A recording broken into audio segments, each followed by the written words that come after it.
Hi everyone, Chris here with Rainbow Guys DIY. Today I'm going to be replacing some wall outlets and I'll show you just how easy it really is. Replacing your wall outlets can be a great way to refresh your space, make it look new. Depending on the age of your home, your wall outlets might be pretty old. So today I'm going to go over replacing a standard outlet like the one we have here, as well as a GFCI outlet on this other wall. And I will show you how we do that. I am not a certified electrician. I am just going based on what I have learned.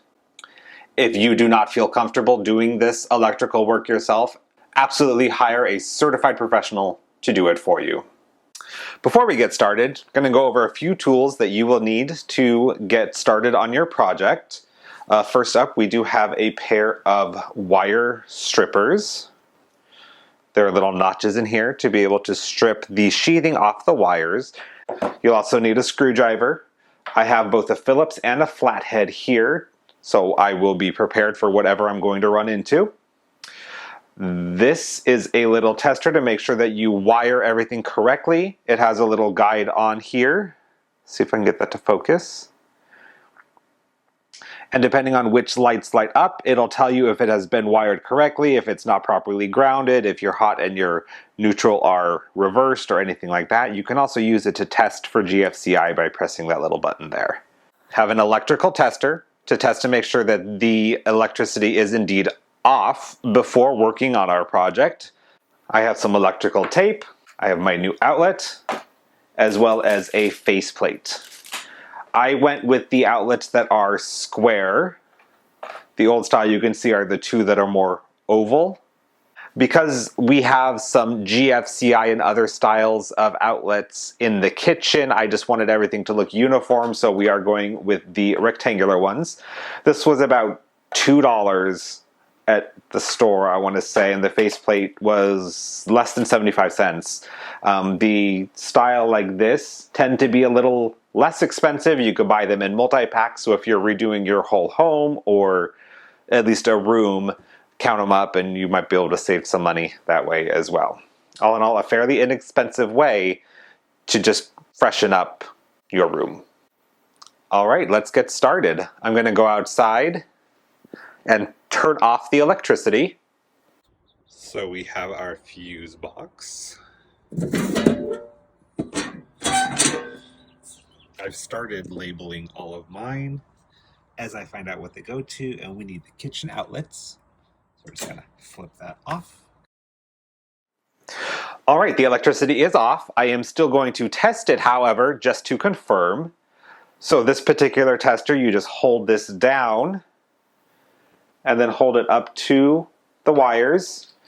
So it is a contactless tester. So if there were still electricity, it would beep.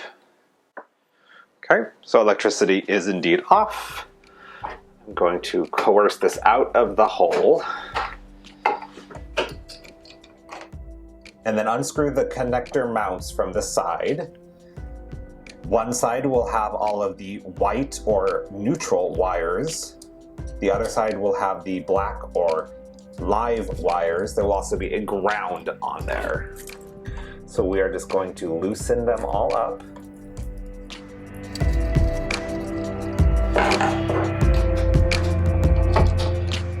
Unhook them all. So there you can see the two mounting screws, and there is a metal bridge in between them. So they act pretty much the same because that is one conductive plate. So if you were to have both of your black wires on this side like you should, but if you put the bottom one on the top and the top one on the bottom, it would not make a difference as long as that bridge is in place. It is possible to have the two outlets function independently, say with a light switch. If you wanted just the top outlet to turn on and off for a lamp or whatever, you would just break away that bridge, and then each one would act independently with the two bottom screws controlling the bottom outlet and the two top screws controlling the top outlet. But we are not going to go into that today. We're just going to replace it like for the old outlet to the new outlet. Now that I have my outlet removed, I will connect the new outlet. You will notice one side has gold screws, while the other side has silver screws. The gold screws are for the live or the hot wires. The silver screws are for the neutral or the white wires. And then the green screw for your ground. It is important that all of your outlets be properly grounded. If you are attempting to replace 2-prong outlets that do not have the ground hole with a 3-pronged outlet, make sure you are doing it in accordance with your local electrical code. It's very important because it can cause risk of fire and shock. Not something you want. So back in the wall, we have 2 white wires and 2 black wires, along with a bare copper wire. The bare copper wire is your ground. The reason this has 2 white and 2 black is this outlet is in the middle of a string of outlets. One of these sets of wires coming in comes from another outlet or the power source upstream. The other pair then leads to the next outlet in line. For the sake of this video, I am going to clip all of these wires and re-strip them and re-bend them so I can show you that part of the process. I am not sure why, but when this part of my house was wired, it was wired with a fairly heavy gauge wire, more than it needs to be. So it is not always the easiest to work with. So you just find the gauge that you are at. I am at a 12. Put the wire in that hole and pull it off, and it just scrapes the sheathing right off the wire. And you will want to strip maybe 3/4 of an inch. You just need enough to be able to make a loop that will fit around the mounting screw. So on the back of the outlet, you can see there are 4 holes. That is for the quick installation. In order to use those, it is a 14 gauge wire, and I currently have 12 gauge wire, so it is a bit too thick to fit into those holes, so I will be bending a loop and mounting them on the screws. When bending your loop, you want to make sure that the wire goes in a clockwise direction. So as you are tightening the screw, it is actually tightening the wire loop as well. If you have your wire going against the direction that you are tightening your screw, it will actually force the loop open and you will not get a good connection.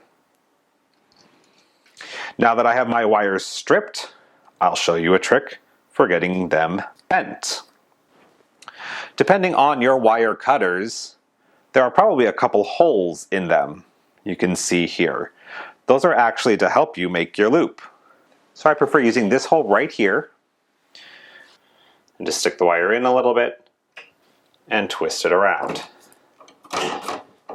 And you have a loop. So we have our outlet. On that side is gold and that side is silver. So back in the opening, this side is black, this side is white. We will take the wires and loop them over the screws.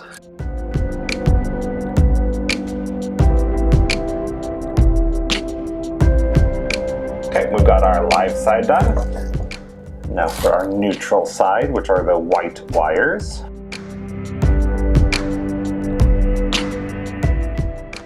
And then the last wire is the grounding wire.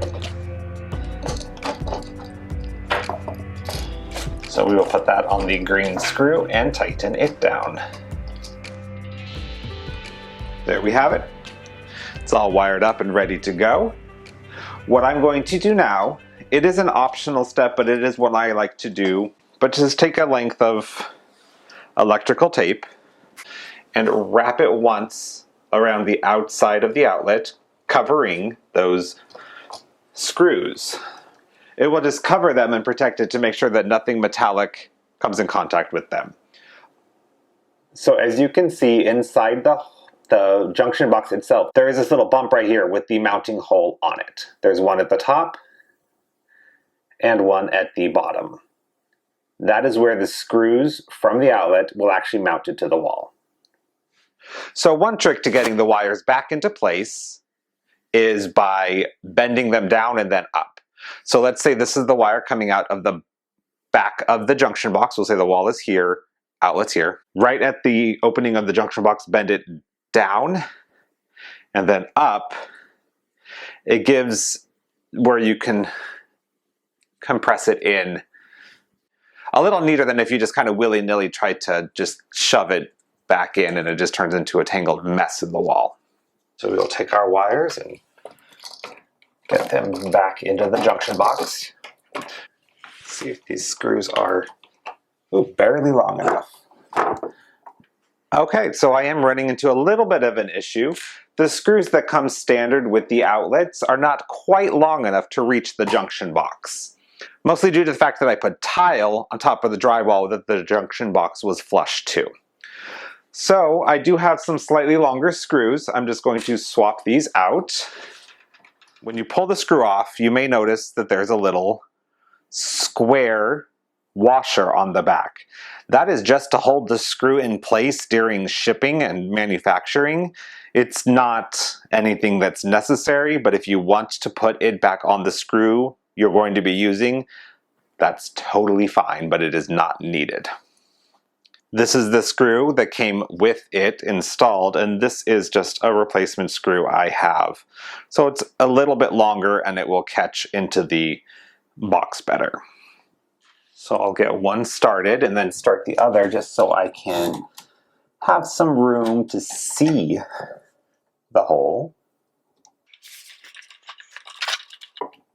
And you want to get those tightened down so that the outlet is pressed up against the wall.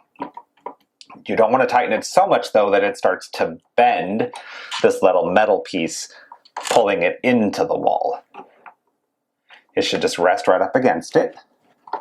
Nice and flush. So now the outlet is in place. All we have left to do is install the faceplate and this outlet is done. And there we have it. First outlet done. Okay, over on this wall we have two outlets to replace. This one right here is a GFCI, a ground fault circuit interrupter, and you can tell because it has the test and reset buttons on them.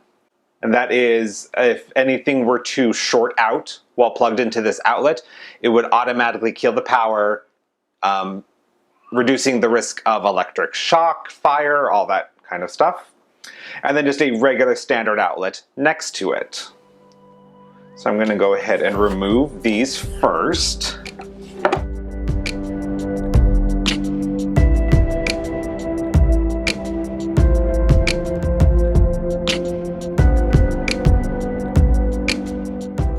Now with the GFCI, I actually do want to make sure that I keep my wires correct, because it will potentially change the functionality of the outlet.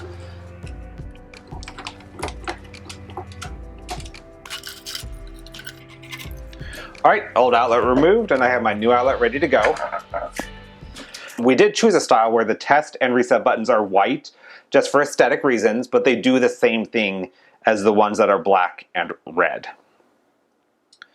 Now GFCIs are a little bit different. So there are still the two screws on the side, but you can see there are also holes in the back. With these GFCI outlets, you don't wrap the wire around the screw. You actually stick it through those holes in the back, and there's a metal plate under the screw that will compress onto it, making the connection. When you pull your new outlet out of the box, you'll notice this sticker running across, covering the screws. It's very important. I will just read it real quick. Attention, the load terminals under this label are for feeding additional receptacles. Miswiring can leave this outlet without ground fault protection. Read instructions prior to wiring. Now you're dealing with line and load. So right here, the line, this is the incoming power. The load is going to be any outlet down the line where the ground fault covers it. See if we can get that to somewhat focus. These are actually opposite of each other. On the plastic on the back of the old, it says the load is on top, line is on bottom. On the new outlet, line is on top and the load is under the sticker. So it's very important to make sure you check those on the GFCI outlets. Had I just rewired with top on top, bottom on bottom, it would have been upside down and not worked properly. There is a diagram on the instructions that I will put up on the screen here, so hopefully it will make a little bit more sense. But the line is the incoming power, and the load would be any power beyond this outlet going to a secondary, like a second, third, fourth outlet down the line that will also be covered by the same ground fault protection. So the outlet that I just installed is down the line from this outlet, and the outlet I'm going to install next to it is down the line from this outlet. So if either of those outlets have something plugged into it that faults out, it will trip this outlet, so they will get that added protection on there. This particular model also doesn't have holes in the back, but it does still have that metal plate under the screw, so we'll loosen them up, get the wires in under the plate, and then tighten it down. Okay, so I have determined this side right here is the line side. This is the incoming power. This is the load side that goes to the next outlet in line. I'm going to remove this label because I am going to use that part of it. So first I'm going to attach the load. Again, gold is the live, or the hot wire, the black wire, and silver is the neutral. These old wires were actually stripped a little bit too far. You do not want the exposed wire sticking out beyond the back of the outlet. So I've trimmed it down just so that it fits, and I will tighten this down. And then the other side. So you want to put it under that metal plate and then tighten it down. Alright, so our line is in place. If we turned the electricity back on right now, this outlet would work. The outlets down the line would not, because they have not been connected yet. So the next outlet in line is going to be the outlet that is going to share the junction box with the GFCI. I'm going to start by attaching these wires to the other outlet just because it's easier than doing it while it's down there. So this will be the incoming power from the GFCI. So these will connect to the GFCI, and then these two wires are going to go down the line to the next outlet, which is the one that we just installed. So I'm going to real quick get these curled so I can attach them. And now I'm going to take these two leads and attach them to the load of the GFCI. Making sure to get them on their proper sides, black on gold, white on silver.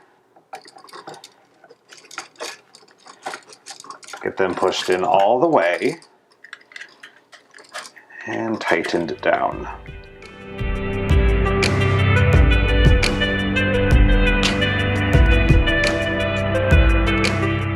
Last thing to do, make sure that we attach our ground. I have two ground wires, one for each outlet.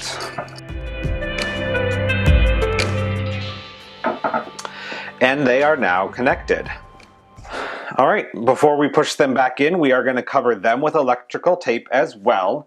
In a situation where you have two outlets in the same junction box, it's actually very handy to do this step. I had an apartment once that had a setup like this with two outlets in one box. I plugged in a lamp and all of the power went out because one of the wires was loose and the force of plugging in the lamp made them touch and arc, and it actually soldered them together. So every time I flipped the breaker back to try and restore power in my apartment, it would instantly turn the power off again because it kept arcing. So this will prevent anything like that from happening. Okay. So now we will push them back into the box, keeping the wires as neat as possible. All right, got some slightly longer screws. And these are number 6 machine screws. Those are the standard size for most electrical work. So if you think you'll be doing a lot, you can just go get a small pack. Usually only a couple bucks, but they're very handy to have on hand. All right, those are installed. So now I'll put the faceplate on this one. So this is a double faceplate since they are both sharing the junction box. So when you do have multiple items, it's best to leave them a little loose so that as you place it, you can move them around, scoot them side to side if needed. All right, time to flip the power back on. When you first install the GFCI, it is already in a tripped state. So you'll need to press the reset. And once you press the reset, it turns on and you'll see a little green light at the bottom on this model. I think most modern models have an indicator light, but not all of them. We're going to test with our little indicator to make sure that they are properly wired. So for a correct wire, the 2 amber lights should light up and the red light should stay off. So I'm going to check all the outlets we just did. And there we have 2 amber lights and the red is off. I am also going to test the GFCI, make sure it trips, and it did. So now I need to reset this outlet. 2 amber lights, the red is off, that's good. We'll trip it again. And there you have it. We have new outlets in the kitchen. So for just a couple bucks and a little bit of your time, you can get new outlets. Thanks for watching. If you like this video, please be sure to give it a thumbs up and share it with your friends. Also be sure to follow us on Instagram at rainbowguysdiy. See you next time.